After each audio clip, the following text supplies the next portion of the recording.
দিন পর্বতারোহী নয়, একজন শিক্ষিকা। সাম্প্রতিককালে আমরা দেখলাম সুপ্রিম কোর্টের রায়ে প্রচুর শিক্ষিকার চাকরি চলে গেল। এটা কি আপনাকে ব্যথিত করে?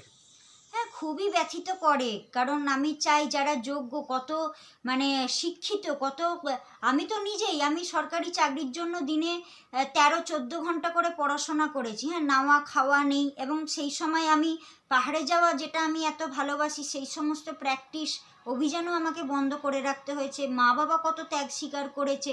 তো সমস্ত ছেলেমেয়েরাই তো সেইভাবে পড়াশোনা করে আজকে মানে এই জায়গায় পৌঁছেছে। এবং তার উপর কি আমাদের দেশের এটা দায়িত্ব যে আমাদের দেশের নাগরিকদের জন্য একটা কর্মসংস্থান এবং রোজগারের ব্যবস্থা করা।